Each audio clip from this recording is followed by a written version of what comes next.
Well, first off, let me give all praises to my top mom, who's always been totally dedicated to her 5 children. She's the best mom ever, always very present and attentive in every way, a true model mom, and an outstanding grandmother too. Though I have not always honored or put to value the upbringing my mother gave me, there are things I did or do that have me saying to myself, but your mama raised you better than that. For example, I've always known my mother to be a very, very hospitable person. If someone showed up unannounced or uninvited, even while we were having a meal, my mom would welcome them and offer them a drink or a seat at the table and a plate of food. Myself, if you show up at my crib uninvited, or even worse, unannounced, and I do not have a special place in my heart for you, I am not your host. However, if I should invite you, I would be the best host I know how to be. I just really appreciate my own space and my me time. I was not always like this.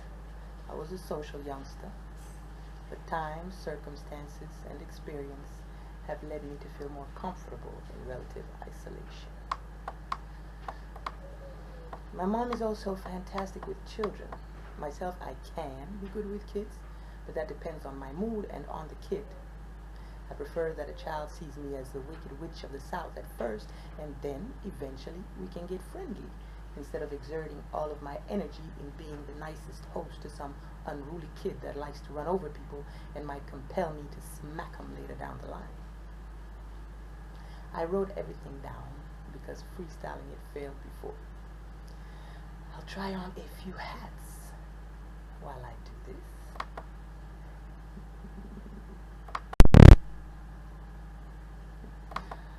So, la vie, mes amis.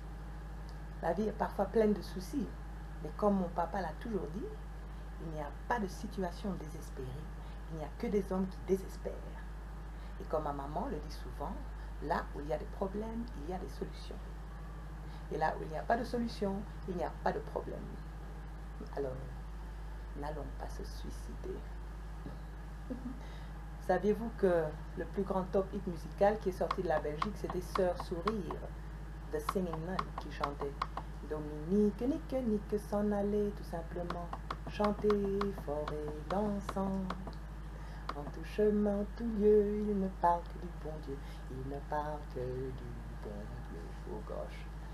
Si je ne me trompe pas, elle a dû donner tout l'argent qu'elle recevait de ce tube à l'église, et puis elle a eu des problèmes avec les autorités fiscales, et puis elle s'est suicidée. C'est pas très catholique, n'est-ce pas?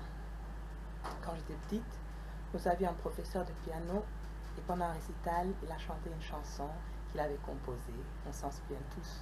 Notre prof est décédé depuis très longtemps, mais je vais me permettre de chanter un tout petit morceau de sa chanson. Il chantait il chantait sa chanson en jouant à la guitare. Ok. La vie est une succession de déséquilibres. Je dois chercher, je dois trouver, je dois choisir ce qu'il y a de mieux dans chaque situation. Okay. Okay, big up, R.I.P. notre cher maître. You know, we do love you. Allez, a special big thank you to Mr. Royce, who helped me create 2 of my music video uploads and also corrected my birth date on Wikipedia, and who is an all-round honorable man. I turned 47 years old, my friends. I also should mention that I never submerged myself in the house scene. The most house I ever listened to was Jungle Brothers. House music all night long. House music all night long. I also read on different sites that I feature on some Lady Sovereign track.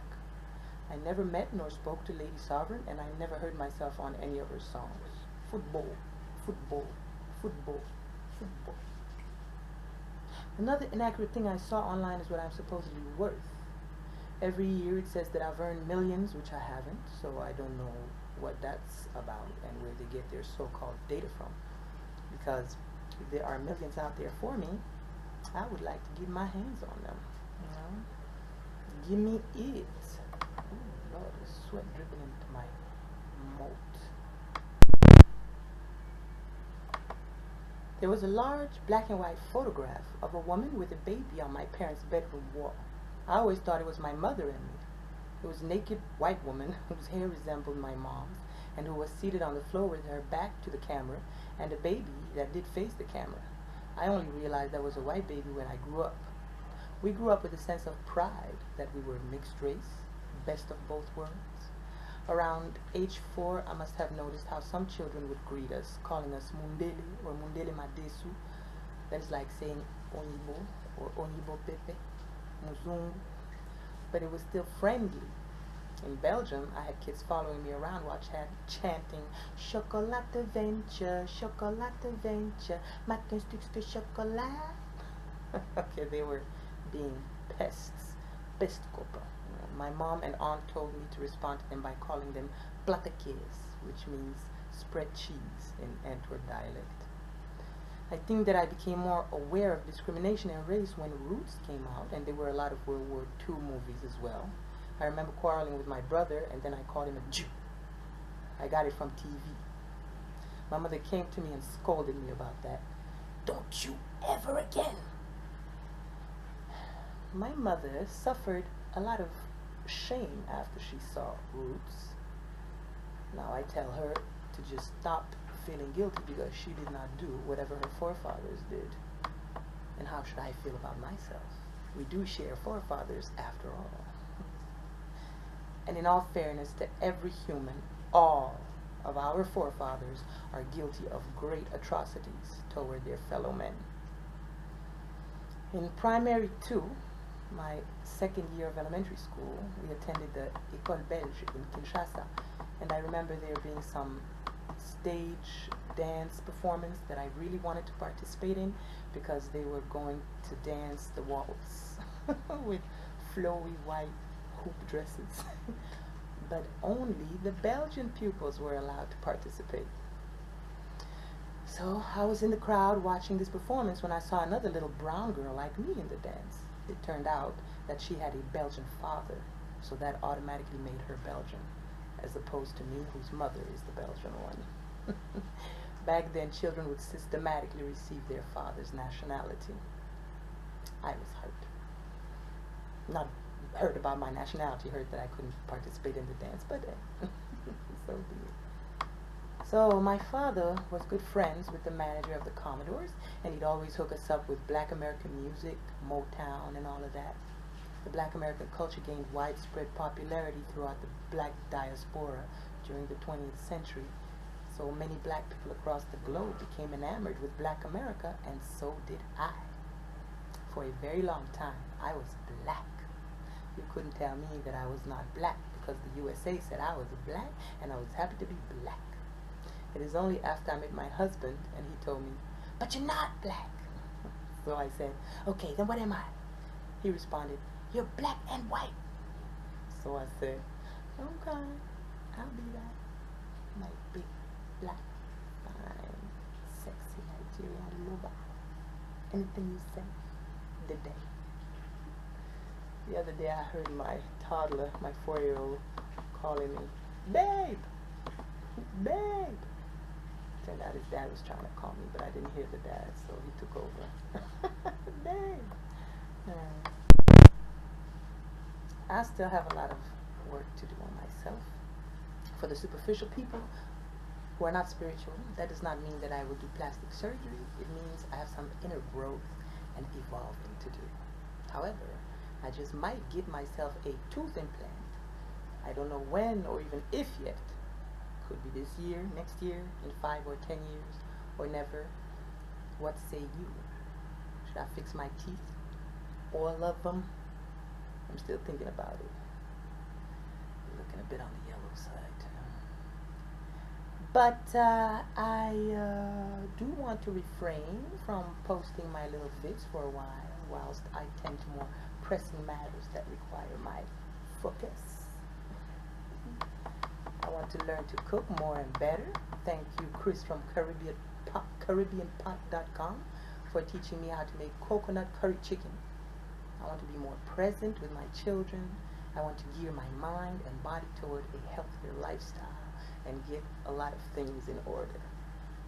I want to be mindful of my prayers. I believe that thought is prayer. But when praying intensely and intentionally, I try to be very mindful of my vocabulary so as to omit even the simplest negative words such as no, not, don't, etc. Yes, I believe in the power of prayer. I watched a CNN report, I think it was in 1989, which spoke of an experiment involving taking urine samples from hospital patients and dividing them in half. So half of each patient's sample was left alone and the other half was prayed over by nuns, monks, and clergy from different religions. Then they put the samples under the microscope and there was an obvious difference. Also, there's a Japanese scientist who labeled containers of water with different words, which had an effect on the water. Check out a documentary called What the Bleep Do We Know? Let us pray. Most High, Summum Bonum, great is good. We thank you for your abundant blessings. Bless and protect all of our loved ones and their loved ones. Bless your children with comfort and stability that they may live productive, constructive, and joyful lives. Bless this world to be a better place for all who reside in it. Also, bless all of the baddies to realize the error of their ways. In the name of all that is good in the universe, we pray. Amen. Sometimes, by closing one's eyes, one can heighten one's senses. I like to believe in a hereafter. When I think of all the injustice in the world, I have to believe in a hereafter. It is a sentiment that runs too deep to explain in words. But I like to think that this life is to the hereafter as dreams are to our conscious reality. Can you dig it? Does that make any sense to any of you? I think that dying here is waking up over there, wherever that may be. I'm not alone in this. And I like to think that our current realities play a great part in our hereafters. And our imagination is a part of our conscious reality. So if you spend your life convincing yourself that there is a hell that resembles Dante's Inferno possibly awaiting you after you die, maybe there is such a place for you. I like to imagine that those who never atone for the hurt they cause others will be met with all of the hurt they have inflicted on others for themselves in a timeless realm. I like to imagine that a misogynist, sexist, brutal male chauvinist gets reincarnated as a male praying mantis. In their lifetime, they will probably get only one chance to get laid, and they will be decapitated and their heads devoured before they finish the deed. Once the rest of their body finishes the deed, the huge female mantis devours the body also. Or I like to imagine that Muslim killers will be awaited in the hereafter by 72 virgins who will punish them for their devilish deeds whilst amongst the living. I heard in a documentary that you will be greeted with 72 raisins. That apparently there was an error in translation. How disappointed will they be when instead of 72 virgins to defile, they are greeted with a bowl of raisins? Have you heard of a famous painting that depicts Moses with horns being the result of an error in translation? If I'm not mistaken, the word for horns and halo is the same and the painter drew horns instead of the halo. If I'm wrong about that, please correct me. Maybe the people that spent their lives afraid of thinking for themselves and afraid to learn and evolve because they convinced themselves that they should secure for themselves a place in an all-white heaven where people eat rice pudding with golden spoons and everything is white and extremely boring are there right now. My hereafter will be a beautiful musical. People getting their shine on right then and there, live and direct. Call it corny or cool. To me, it's splendid. Imagine all of the beautiful, positive, pleasant, good feelings you have ever had during your lifetime. Now put that together with everyone that ever was their such feelings and amplify that to the maximum. Imagine all of the beauty of earth and space plus some. New sounds, new colors, new sensations, new dimensions. A safe realm of love and trust. A realm devoid of fear and pain. New things and experiences beyond what our current limited perceptions can grasp. That's where I am going after this life. That's my next level. So nobody weep when that time comes, but rather jubilate for me. Yeah. Sometimes I think to myself, imagine that my album called One World Nation had been a hit. I'd have stood accused now. Back then, I was also working on a concept for a comic book. I had several characters, no real definite plots, and I had no title, so I decided to name it NWO, New World Order. The concept was centered around some very cool characters, which I shan't divulge, just in case I do eventually put them to use. And it was set in the not too distant future. What if I had completed the concept as a project and successfully published it? I'd have been called all kinds of Illuminati and such, right? Well, oh, see, I'm reading, see. When I lived in the northeast Bronx, on Bronx Boulevard, I noticed how the cockroaches scattered away when I turned on the kitchen light. So that got me thinking that they have consciousness if they have awareness. So I began to write a storybook based on my cockroaches. My writing seemed to be flowing well, but it stalled a bit at times. Then MTV released a movie called Joe's Apartment, which I still love till this day, by the way. And I thought, there goes my idea. My roaches did not talk to humans until after I saw Joe's Apartment, and I also think that the story has a consistent pace until toward the end, which was what I wrote after having seen Joe's Apartment. Then it kind of rushes to an ending. I'll read you some of it. Look here, I start off with chapter AX. There is a building on Bronx Boulevard.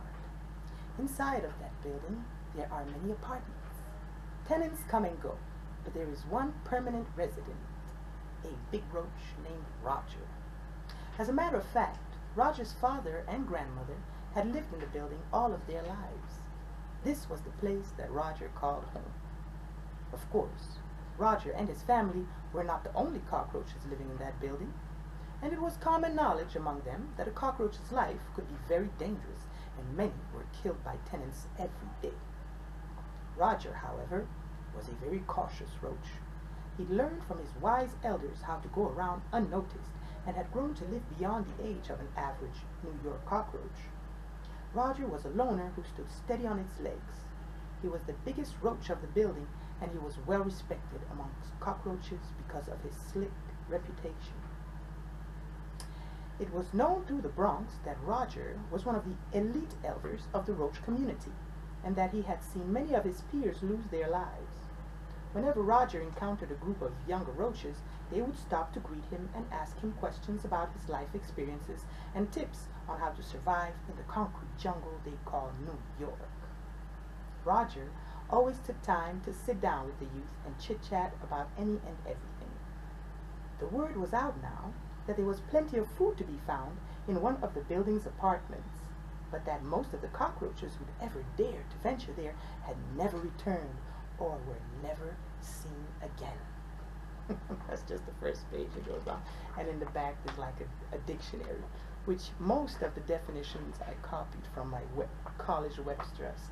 I wonder if that qualifies as plagiarism. Anyway, I've never published it, so.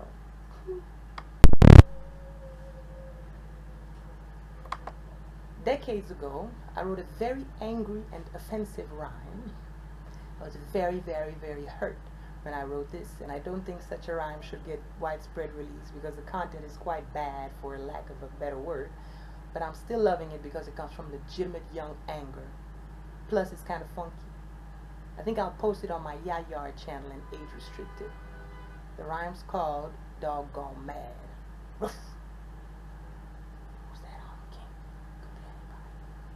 Sigh no more, ladies. Sigh no more. Men were deceivers ever. 1 foot in sea and one on shore. To one thing constant never.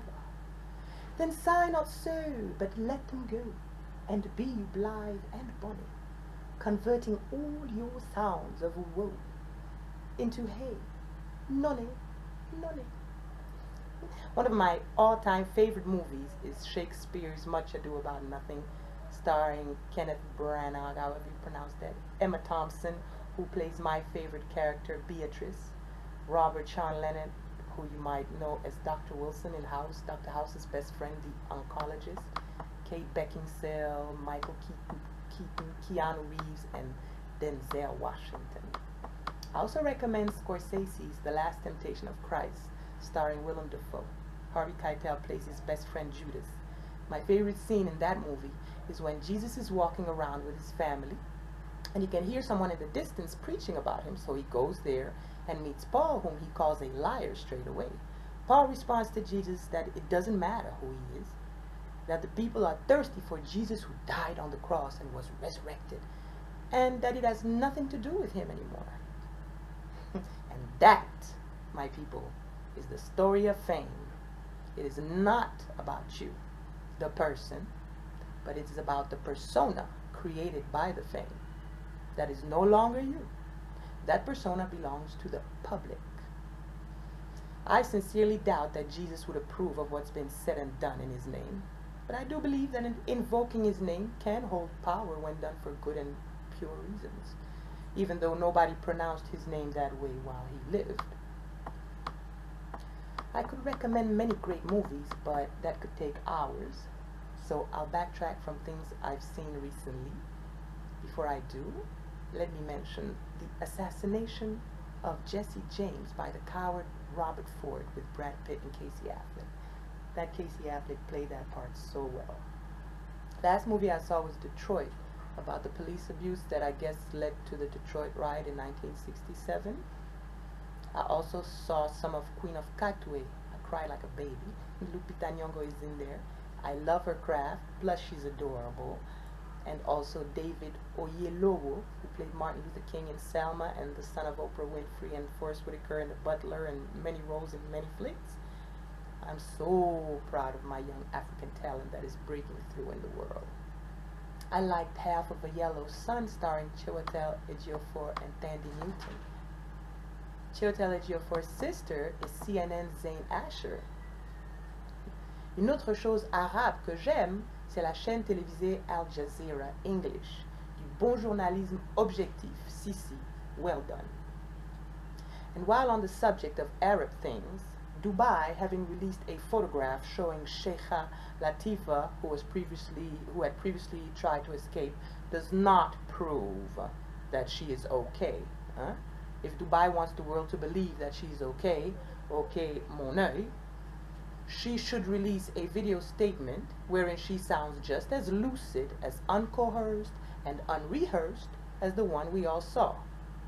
A video statement that assures us that she is fine and that explains her circumstance. Otherwise, as far as we all know, she's a captive. God keep her. One of the last movies I saw was Ninja Assassin, starring Naomi Harris. She played Teacher Jane in The First Grader, which is based on a true story, which I always love. I was watching Joyful Noise with Queen Latifah and Kiki. Is Palmer her last name? When I say Kiki, I always want to say Shepherd afterwards, but I do believe Kiki Shepherd is the Apollo lady, right?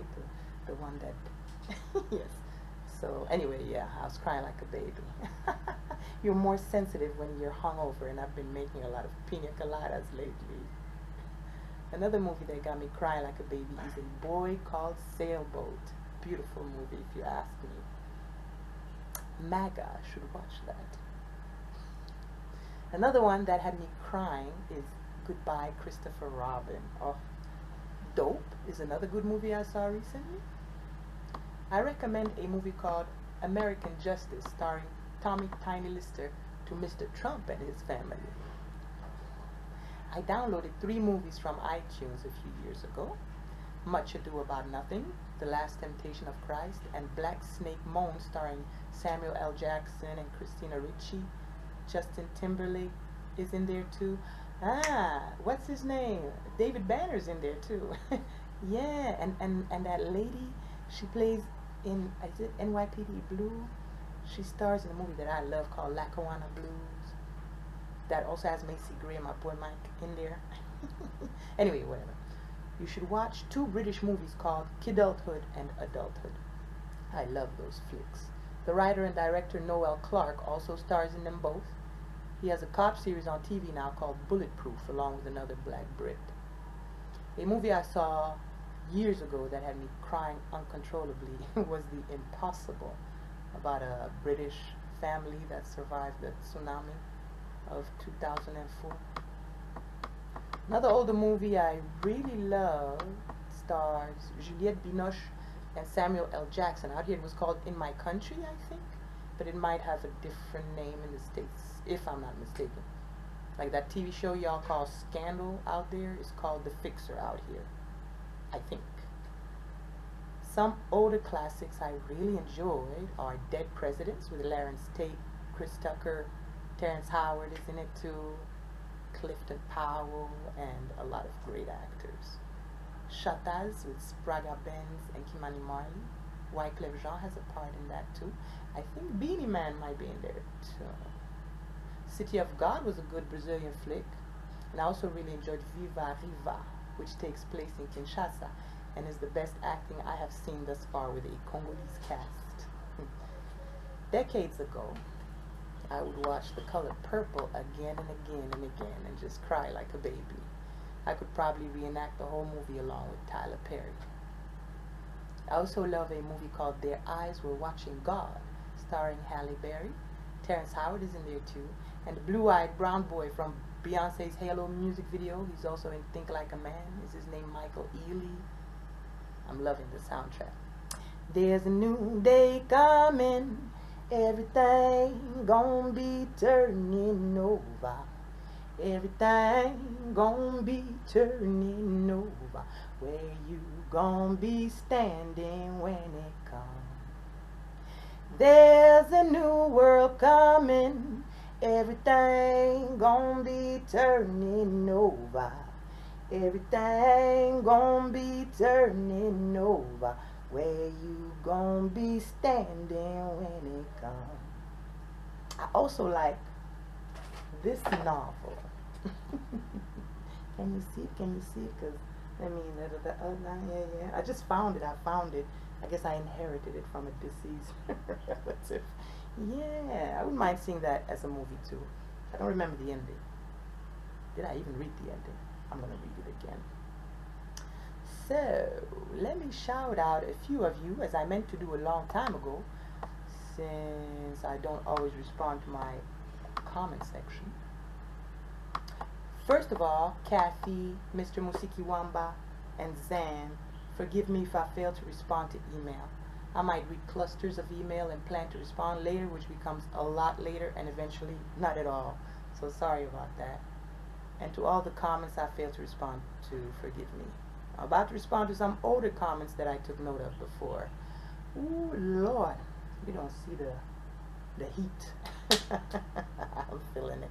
All right, Free Diver HD asks, can you tell us about life in Nigeria? What made you decide to live there? What do you listen to? My life in Nigeria is fine. I'm a homebody and spend most of my time at home. I think that the most in touch I am is when I tune into the radio. They love to talk on Nigerian radio. Although they do talk a lot of Yoruba and other languages that I don't really understand. Shame on me. Okay. My husband gives me the 411 also. Sometimes I guess. I prefer to stay at home because I don't have the energy to deal with the hustle and bustle that goes on in a crowded environment where I don't necessarily blend in and where the expectation is to grease everybody's palms. I also think that I've been dealing with a lot of post-traumatic issues, which cause me to not want to socialize. I think there is too much superstition out here. I think that is all across the continent though. Many people are afraid of ghosts, which is why the KKK decided to dress up like ghosts. Did you know that? There's always talk of people doing the most abominable things involving rituals for the purpose of getting rich. In my hometown of Kinshasa in DRC, I heard that there's a common practice of accusing children of witchcraft and sorcery or consorting with the devil or whatever. And the children, they feed into this and play along with it and undergo exorcisms and that type of nonsense. But that is in DRC. But I think that out here, many are quick to accuse others of such things, especially whenever somebody passes away. One thing that I truly detest about the world today, especially out here, is the way they worship money. It is not God, but money they worship. I hate the practice of making it rain. If somebody wants to throw money all over me, I feel like doing them the way Pitbull did that dude who jumped on stage and sprayed money on him. He decked that dude. Boss. When I first saw that footage, I didn't like it because my mind always goes to that's racist when a white skin attacks a dark person. I know that's kind of stupid. Right? But what I look like getting on all fours and crawling around to pick up money somebody threw in the air. I also do not like the act of begging. I'm under the impression that many people think it's a good practice, and so they feel no shame at all to do it. I also think that fraud is the norm out here. Many young children aspire to become fraudsters, and if it were as if it were a bona fide profession. On the subject of 419, I heard people discussing how they do not feel badly about the practice because the West has been exploiting us with impunity. Then other people respond that they are spending the money they get from their 419 scams back on Western products in the West, so they're giving the money right back. I say, if you are a 419, you better not call yourself a Christian and go to church where they worship white Jesus, you hypocrite. The funny thing out here is that everybody is expected to have a religion. If you tell them that you are not religious, they look at you as if you're a space alien. Another common professional aspiration out here for people with limited opportunity is that of young village girls who become employed as housekeepers. Many of them aspire to be impregnated by the man of the house for financial security.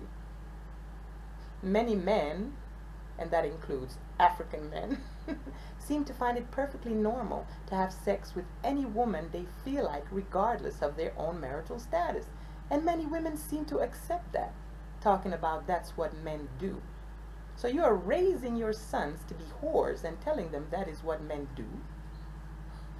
And many of you beat the hell out of your children so they can grow up to be violent people themselves. I'm talking to all you bunch of humans across the globe, though. Not all men cheat. Many men and women think that all men cheat, but they are wrong. And I am not at all saying this based on my own guy, okay? Many people cheat and many people don't, period. And once a cheater is not always a cheater. But if you choose to believe that all men cheat, then you set yourself up to be with a cheater, or to be a cheater. It is up to you to be who you want to be. If you want to be a cheater, that is what you will be. Now, Nigeria is the most densely populated country in sub-Saharan Africa, which means that it is crowded. Where there are many, there will be rat-like behavior. By the way, my mama once told me that rats get a bad rap because they only behave like your stereotypical rat when they are overcrowded. That when they are not overcrowded, they can be very civil. So, Nigeria is reputed for fraud. They have good brains, fairly decent education, and too few job opportunities, so they have gotten creative, for lack of a better word, with the means they utilize to achieve their goals. My problem with the world is that everybody seems to be chasing money. When they have it, they want more and more, and it's never enough. It seems to be an insatiable addiction that people respect. You say you want to follow in Jesus' footsteps. List all of the properties owned by Jesus. Whether he had them or not, you don't know that. But what you do know is that Jesus was not about chasing paper or coins, if you prefer. Okay. But many of you pray to Jesus for money. For Muslims, that's a whole other story, isn't it? So Nigeria has a fairly bad reputation because people always focus on the bad. Isn't that right, Senor Trompeta? Back in my younger day, if you told someone that you are with a Nigerian, they pity you. They would say things like, "Why would you do that to yourself?" Or, "Ay, yeah, yeah, yeah, yeah, yeah, yeah." When I was about to move to Nigeria, people told me that I was crazy. Not that they would be wrong about that. But if you didn't know, many very decent, successful, and outstanding people on this planet are Nigerians. Besides that, I feel a lot of good energy around me. My husband is very social, so I'm exposed to his circle. I'm good wherever the energy is good. And I once heard Fela Kuti say that everybody is a Nigerian. So that one thing that people from America who look like me might care to know is that in America, you are black, but to many Africans in Africa, you are white. Okay? My husband is a Nigerian. We met in the States. Later we moved to Belgium, and after that we moved here, where we've been for over the past 12 years. When it comes to music, I listen to almost everything if I like it.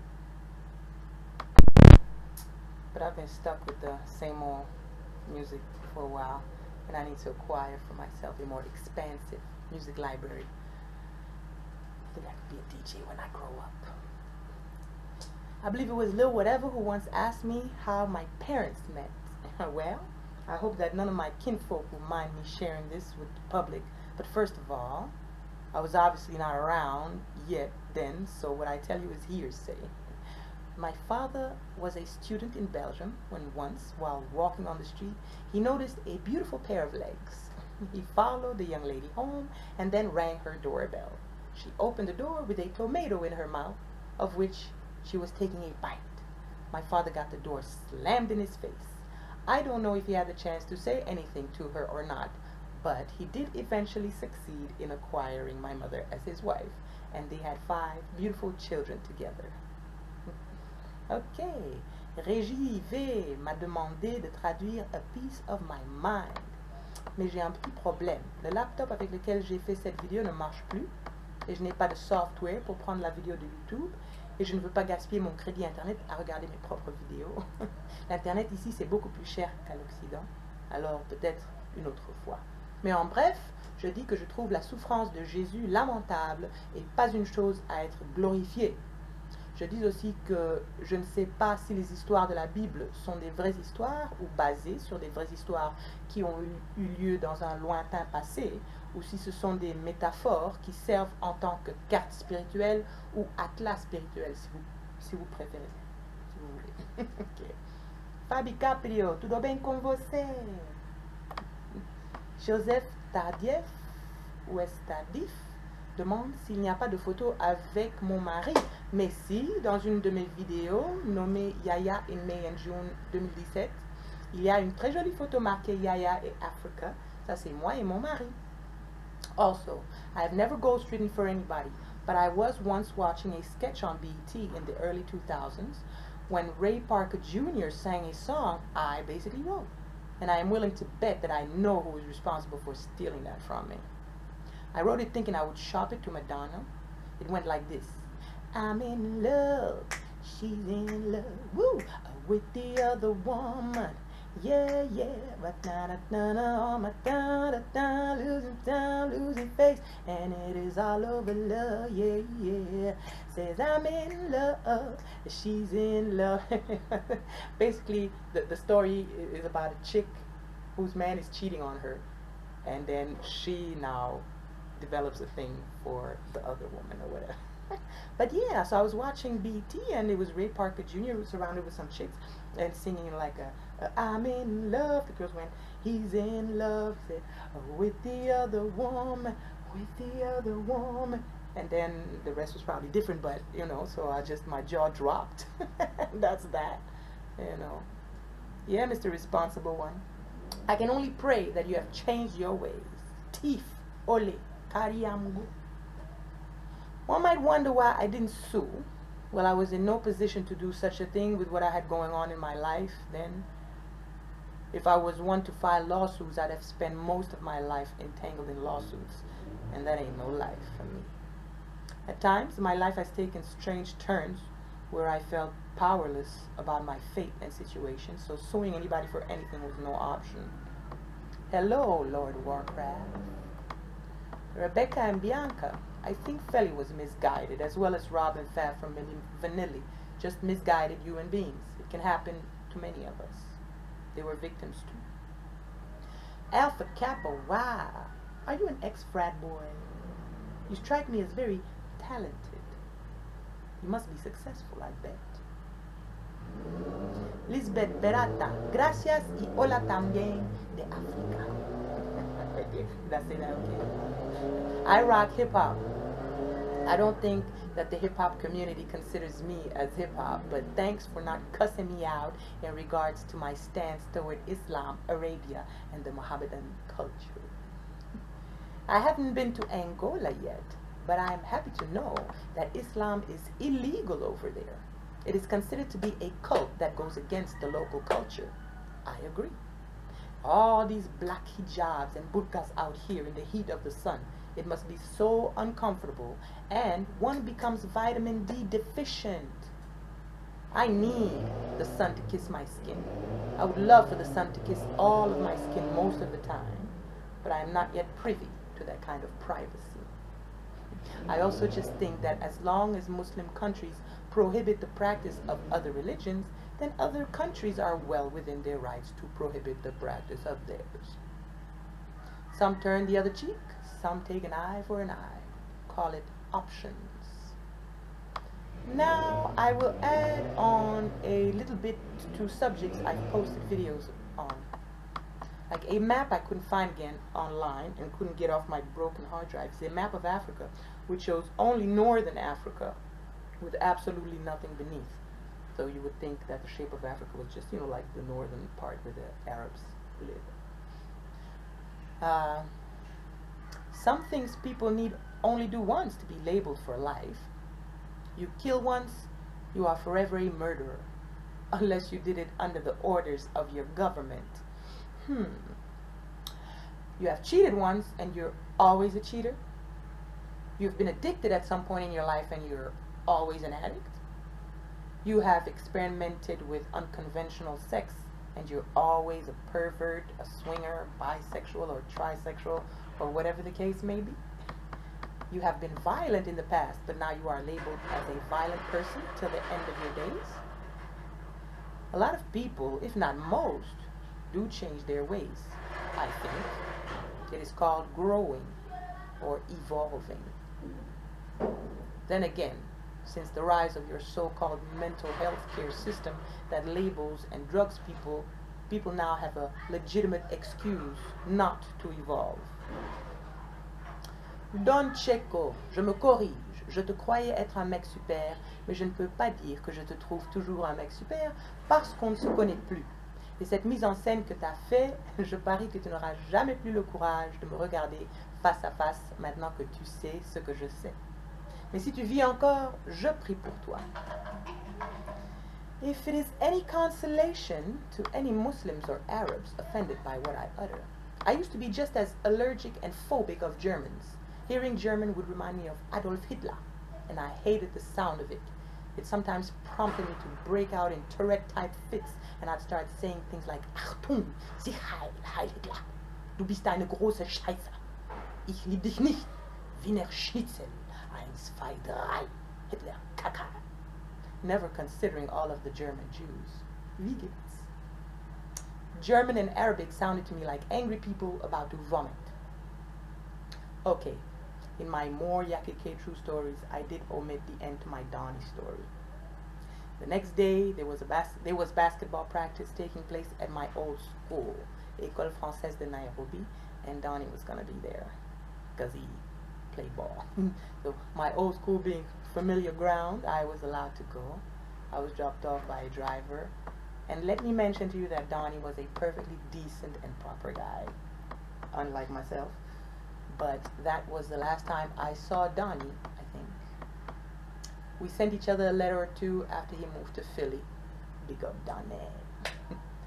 I also want to shout out the Beat With Me from Fresh Beat Productions, who was doing all of the footwork as well as making beats. He's the one who handed me the Technotronic instrumental that became Pump Up the Jam, and the rest is history. I have attempted to contact you to offer my condolences, but I had the wrong digits and never managed to get my hands on your correct number. I hope you and your loved ones are all doing well. When I met Christ, my father was not around when this happened. He was on a business trip. I thought I'd mention that because I was saying my whole family was around him, my whole family minus my dad, right? So the apparition had a green fluorescent outline, but was too dark itself to discern any features. Here's the reason why I think that I described him as resembling our Uncle Rob. There was an old black and white photograph in one of our albums of Uncle Rob at around age 12, taken at his confirmation. He was looking upward, sideways, with his hands together in prayer, and they'd inserted the image of white Jesus surrounded by light, so that it looked like Uncle Rob was looking up to Jesus in prayer. I'd always stare at that picture when I'd come across it. I loved paging through photo albums, but that particular picture made an impression on me. It was made to look sort of holy, with the special effects, and that is why I think I described whom I saw to resemble Uncle Rob. Alors, ma rencontre avec le Christ. Yeah? En premier lieu, mon père n'était pas là. J'ai dit que toute ma famille, on était assis à table le lendemain, mais sauf mon père, parce que lui, il était en voyage d'affaires. Ok? Donc, cette apparition avait un contour vert fluorescent, mais dedans, c'était foncé, trop foncé pour voir des traits de visage. Et la raison pour laquelle je crois que je l'ai décrit en tant que ressemblant à notre oncle Rob, c'est parce qu'il y avait une photo de oncle Rob quand il avait 12 ans à sa confirmation dans un de nos albums photos. Avec, il avait ses mains en prière comme ça, et puis il regardait en l'air, puis il avait mis l'image de Jésus blanc avec de la lumière autour. Enfin, la photo avait l'air très sainte. Et oui, chaque fois que je la regardais, la photo, je passais beaucoup de temps à l'observer, quoi, la photo. Et je crois que c'est pour ça, que c'est à cause de cette photo, que j'ai décrit cette apparition en tant que ressemblant à Oncle Rob, parce que franchement, je ne voyais pas de trait de visage, donc je peux pas vraiment vous dire à quoi il ressemblait physiquement. Bon. I do want to mention that I have met some very kind, nice people throughout my lifetime, and that some of them are Belgian. I just want to put that out there. My mother is the best, okay, the best, and she's Belgian. I have also met some kind and friendly Arabs and Muslims, yes. But once I meet a nice individual, I dismiss whatever group they may belong to. I just see a nice person. I also want to mention that I'm pretty sure that someone like me is far less likely to get gunned down by police in Nigeria than by police in the USA, who seem to have turned shooting black people into a sport. May they realize the errors of their ways. Check out a Netflix documentary called 13th, if you haven't yet. Sometimes I think that many of us think of others the way we ourselves are. For example, someone who does not trust anybody can most likely not be trusted. Somebody who is very trusting and gullible is probably very trustworthy. So don't feel bad about yourself or beat yourself up if people call you gullible. It's just a reflection of your goodness, to me, that is. About psychiatry, please look up Dr. Saaz, Dr. Bregan, and the many psychiatrists who have spoken against the DSM.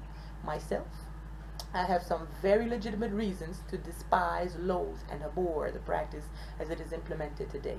It is a crime, a legal crime against humanity. It came to me as a breath of fresh air to hear psychiatrists speak against the DSM, because it confirmed to me what I already knew, that psychiatry is a pseudoscience. Okay. When I was between 4 and 7 somewhere, I used to speak with a lisp, a wet lisp, not the soft lisp like this, like Sylvester from Tweety and Sylvester. My mom considered taking me to a speech therapist. I also had periods when I would stutter a lot. I had regular tics as well. Not the creatures, but the little behavioral tics, different ones at different times. Have you ever heard of a speech disorder called FAS? Foreign accent syndrome. Supposedly, some people start to speak with a foreign accent after suffering a trauma. I used to think that it was a hoax, nonsense, but who am I to know for sure? It sort of reminded me of the people in American and African Christian churches who say they talk in tongues. Seriously, people? And if you cannot translate those strange utterances from your mouths, how do you know that you are not summoning and conjuring up demons and such? Ce que je disais, c'est qu'il y a soi-disant une condition médicale qui se nomme phase en anglais, qui fait qu'après une expérience traumatique, tout à coup, la personne commence à parler avec un accent étranger. Je croyais que c'était des bobards, des bêtises, mais qui suis-je à dire cela? Ça me faisait un peu penser aux chrétiens américains et africains qui disent qu'ils parlent parfois dans un ancien langage perdu. Alors, ils font des sons comme Ashalababababa et ils disent que le Saint-Esprit leur rentre dans le corps et puis ils commencent à parler dans un langage que personne ne comprend. Moi, je vous demande, si vous ne savez pas traduire les sons qui vous sortent de la bouche, comment savez-vous que vous ne convoquez pas des démons et tels? Moi, en fait, quand j'entends ces achalababababa à l'église, j'essaye de ne pas éclater de rire. I'm saying that it is hard for me not to burst out laughing when I hear people go achalababababa in church.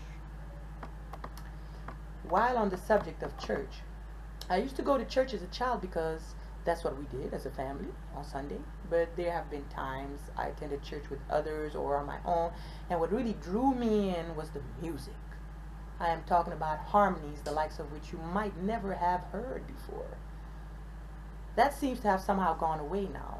Nowadays, what you hear in churches in Kinshasa and seemingly across the continent are Western songs and infantile sounding tunes sung by people who make no effort in sounding nice. I do not know how the beautiful African church music with the out-of-this-world harmonies that I was privy to growing up is getting lost over time, and it breaks my heart and hurts my soul. Now, I'm not trying to be funny, but I remember getting my hair done in LA in 1990 by a flamboyant black gay man, and I felt hurt. Okay, I felt so much hurt. Okay, thinking to myself, how did it get to this? How do so many big, tall, strong-looking black men become like this? Okay, but then I also think that just because a man is effeminate does not necessarily mean he is gay. One of my favorite parts in the movie Kidulthood is when the two girls were shopping for dresses for a party and Becky thought that the salesman was gay. At the end of the day, whether people want to be gay or say they are gay, I say do what you may, so long as you are happy. But do respect that some of us just aren't with that, is all. Back to the church subject. When I lived in Dallas, I once entered a random church. It was in a little mall strip, nothing fancy looking. They had just finished their service and were starting a talking session. Chairs were placed in a circle and I was invited to join. At some point they began to talk about the blood of Christ. And one was saying how he wants to be covered in the blood of Christ.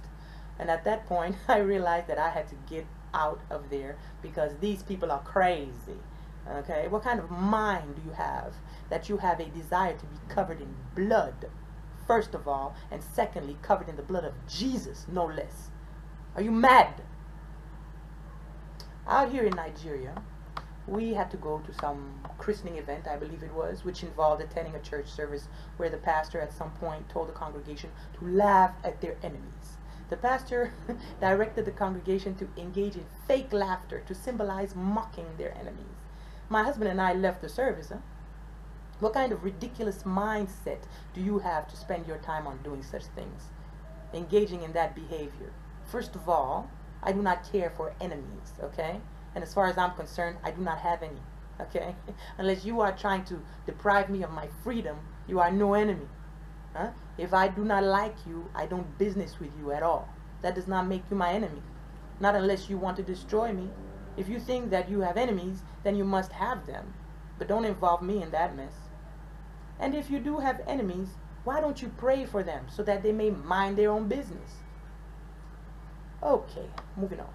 I grew up under the Mobutu regime. That is Papa President Maréchal blah blah blah blah blah. Mobutu Sese Seko Kukumbendu Wazabanga. He was our beloved dictator. And growing up, I often heard adults say to each other, mind what you say because the walls have ears. Les murs ont des oreilles. I heard that people disappeared for bad-mouthing the president.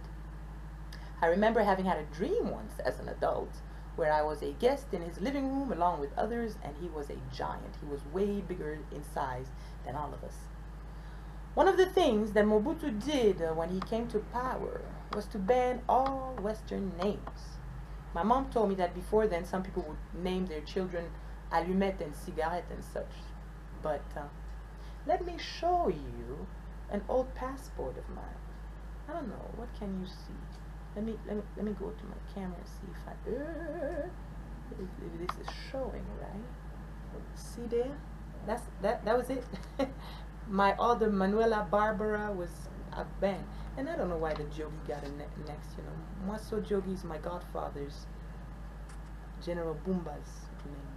What is it? Ah, see there? Yes, yes, people. See, that is me. That is my afro. And yes. Okay. Yeah, people. I got called ugly, so it kind of makes me laugh when I get these comments talking about how beautiful I am. Oh no, one left a nice comment on one of my videos, a big ugly.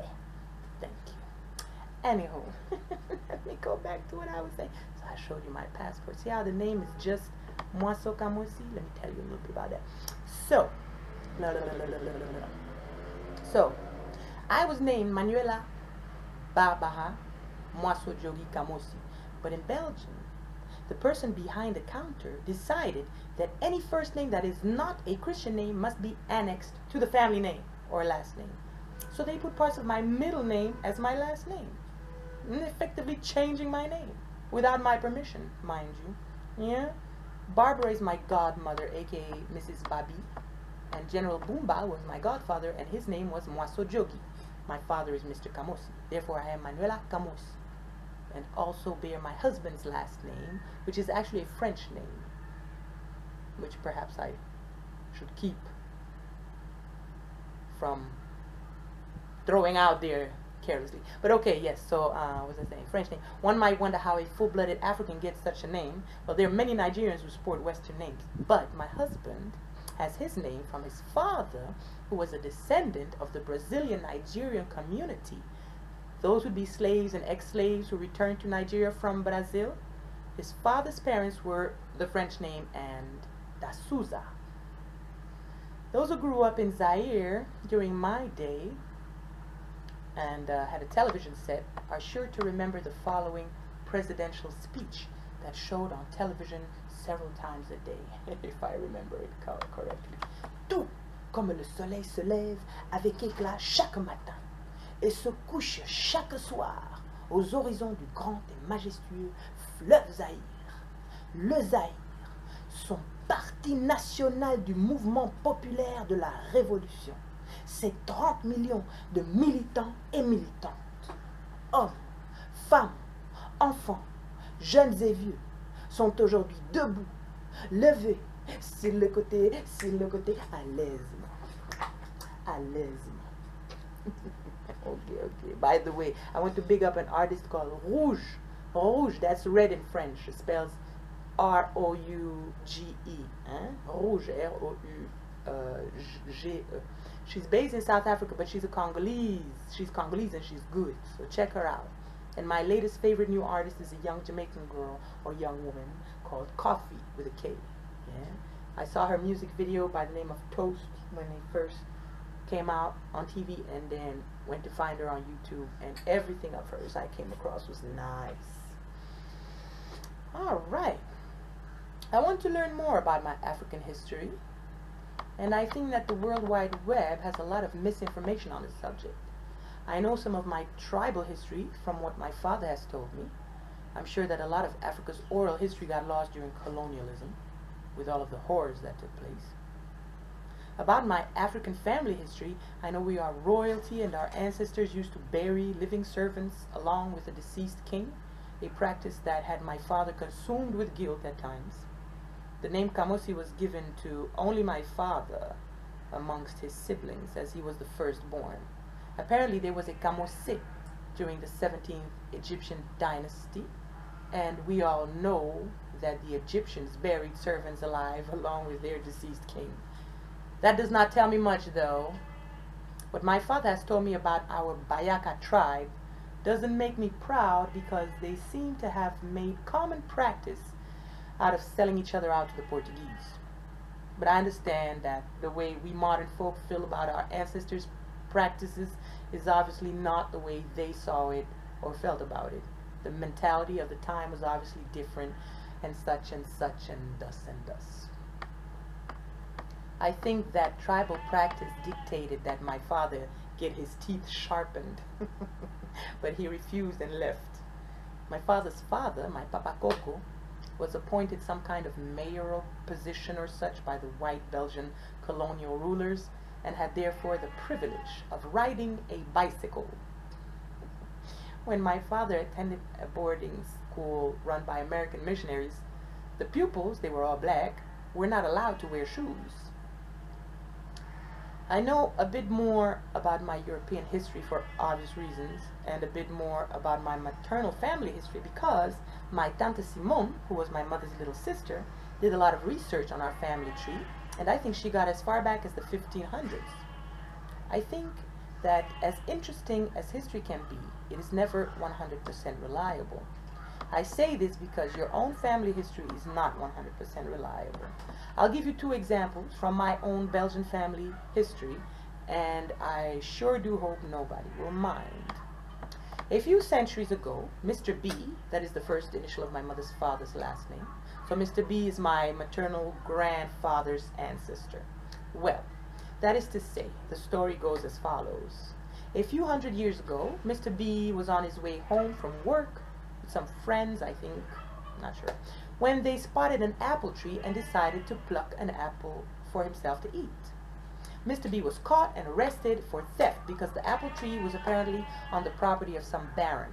A baron is some European nobleman. It's just a title in the European social hierarchy, such as Marquis, Duke, Lord, Prince, or King, or whatever, right? So Mr. B was arrested for stealing an apple off a baron's apple tree and was locked up, possibly on the baron's property. I'm not sure about that part, but okay.